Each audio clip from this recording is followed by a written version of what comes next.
Hello everyone, legal buzz now.com में आपका एक बार फिर से स्वागत है। लीगल बज़ ऐप आप गूगल प्ले स्टोर से भी डाउनलोड कर सकते हैं और जुडिशरी प्री और मेंस परीक्षा के प्रश्नों का प्रतिदिन अभ्यास कर सकते हैं। तो आज ही गूगल प्ले स्टोर से लीगल बज़ ऐप डाउनलोड करें। Friends, legal buzz revision dose में आज CRPC 1973 से हम फिर से कुछ नया सीखेंगे। तो आइए शुरू करते हैं। फ्रेंड्स, जैसा कि आपके स्क्रीन पर कुछ टर्म्स दिखाई दे रहे हैं जिनसे काफ़ी क्वेश्चंस पूछे जाते हैं। तो पहला टर्म है हमारा परिवाद, यानी जिसे इंग्लिश में कहा जाता है कंप्लेन। इसकी परिभाषा की बात की जाए तो सेक्शन 2D जो है इसको एक्सप्लेन करता है। तो याद रखें कि परिवाद की परिभाषा या कंप्लेंट की परिभाषा कहाँ पर है? सेक्शन 2D में। अब परिवाद किससे किया जाता है? तो मजिस्ट्रेट से किया जाता है। क्यों किया जाता है? किसी कार्रवाई के संबंध में किया जाता है।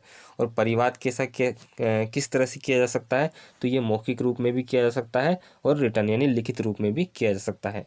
तो परिवाद को अगर हम सामान्य रूप में समझें तो जैसे मान लीजिए किसी व्यक्ति है, उसके साथ कोई अपराध घटित हुआ है, कोई घटना घटित हुई है, तो वह पुलिस थाने जाता है FIR लिखवाने। अब मान लीजिए वहाँ पर पुलिस थाने का कोई इंचार्ज है या वार्षिक अधिकारी है, तो वह पुलिस जो FIR है वो लिखने से मना कर देती है। तो ऐसी स्थिति में मान लीजिए जो उसके साथ जो पीड़ित है, पीड़ित के जो साथी हैं, दोस्त हैं या उसके बहन हैं, भाई हैं, पिता हैं, तो वह डायरेक्टली मजिस्ट्रेट से कंप्लेन कर सकते हैं कि भैया हमारे साथ ये अन्याय हुआ है, घटना घटित हुई है, अपराध हुआ है, तो इसके संबंध में आप कार्रवाई करें। तो यही परिवाद कहलाता है, कंप्लेन कहलाती है, जो मजिस्ट्रेट से डायरेक्टली की जाती है। एक प्रार्थना की जाती है, रिक्वेस्ट की जाती है, जो मौखिक रूप में भी हो सकती है, लिखित रूप में भी हो सकती है। तो इस तरह से इसको आप समझ सकते हैं। नेक्स्ट टर्म है हमारा पुलिस रिपोर्ट। पुलिस रिपोर्ट से काफ़ी क्वेश्चन आते हैं, लेकिन हम यहाँ डिस्कस कर रहे हैं पुलिस रिपोर्ट कब परिवाद बनेगी। आप याद रख लें कि पुलिस रिपोर्ट कब परिवाद बनेगी।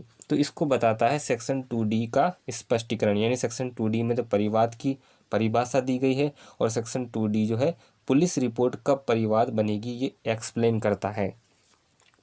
तो मान लीजिए पुलिस के द्वारा किसी मामले में जो है अपराध है, कोई अपराध है, उसके मामले में अन्वेषण किया जा रहा है।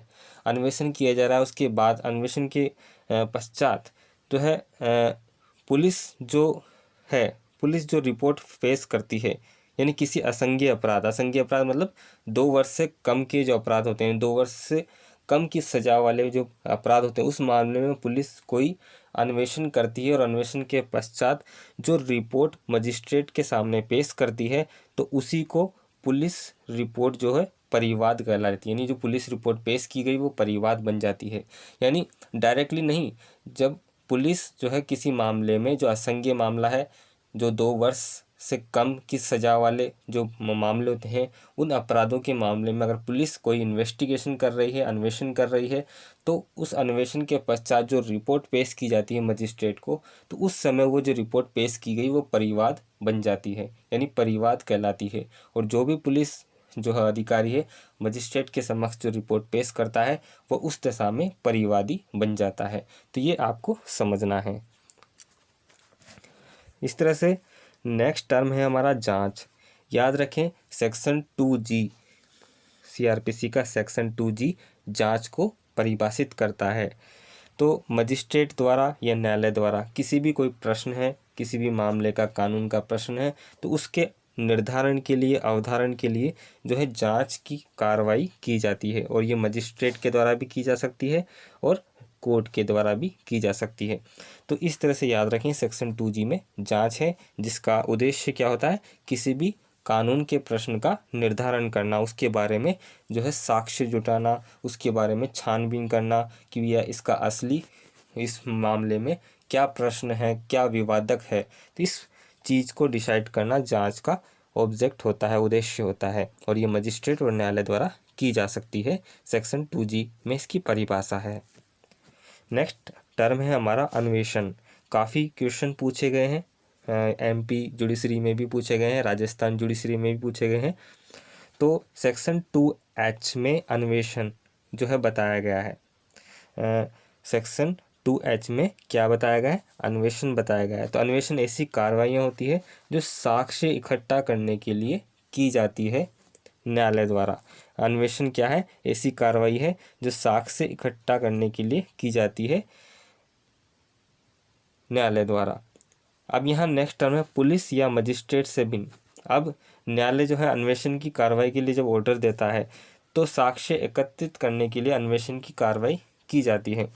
जो पुलिस जो है अधिकारी के द्वारा की जाएगी किसी मामले में, या मजिस्ट्रेट से भिन्न व्यक्ति द्वारा, यानी मजिस्ट्रेट अन्वेषण की कार्रवाई नहीं कर सकता है, मजिस्ट्रेट को से भिन्न कोई अन्य व्यक्ति जो अपॉइंट किया गया है कोर्ट के द्वारा वो कर सकता है। या तो पुलिस अधिकारी करेगा या मजिस्ट्रेट से भिन्न कोई अन्य व्यक्ति जो अपॉइंट किया गया है कोर्ट के द्वारा। तो ये अन्वेषण है सेक्शन 2H में। तो अन्वेषण क्या, इनका उद्देश्य क्या है?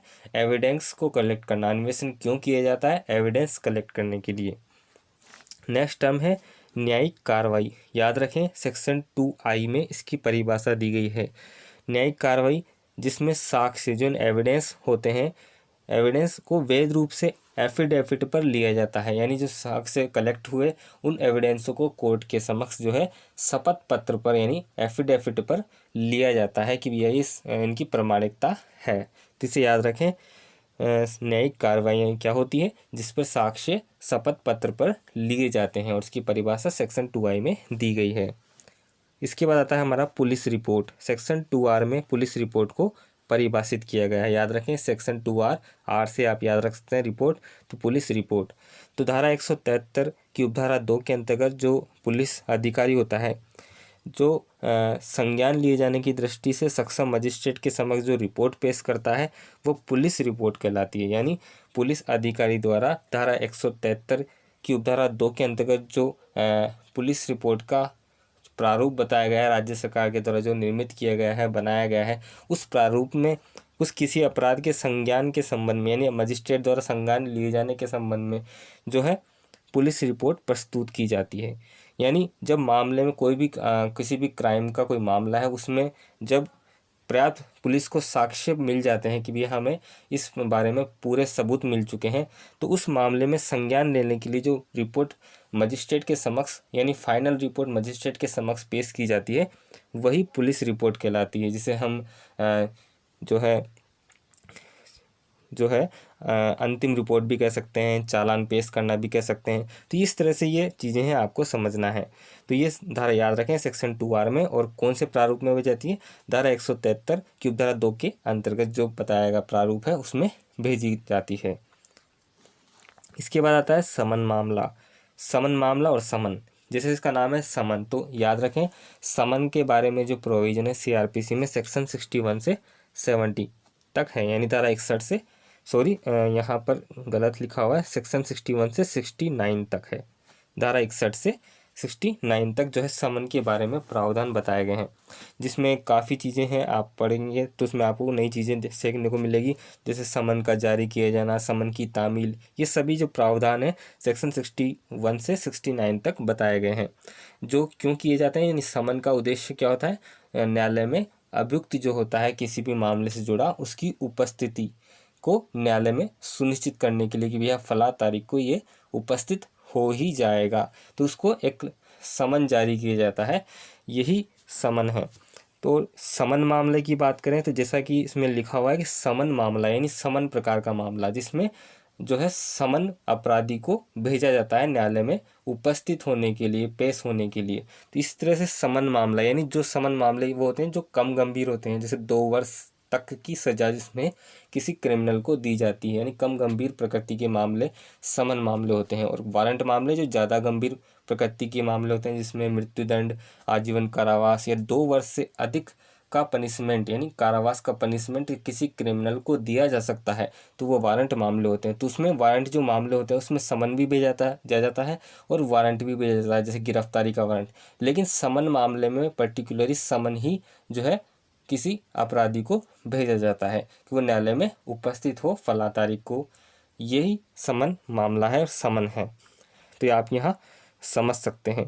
तो इसका उद्देश्य क्या हुआ? अभियुक्त की उपस्थिति कोर्ट में सुनिश्चित करने के लिए। तो हमने समन मामला, वारंट मामला दोनों को कनेक्ट करके समझ लिया है। और अंत में एक क्वेश्चन काफ़ी बन जाता है कि दंड प्रक्रिया संहिता संशोधन अधिनियम 2005 कब इन्फोर्स हुआ था? ये काफ़ी एग्जामों में पूछा गया है। इसमें कंफ्यूज ना हो, इसकी डेट को याद रखें, 2 नवंबर 2010 को, यानी सीआरपीसी संशोधन अधिनियम 2005 कब प्रवर्त हुआ था, कब इन्फोर्स हुआ था, तो 2 नवंबर 2010 को। तो आज की रिवीजन डोज में हमने काफ़ी कुछ चीज़ों को सीखा है, जाना है। तो नेक्स्ट डोज में फिर से हम कुछ लेकर नया आएंगे। आज के लिए इतना ही। Thank you very much.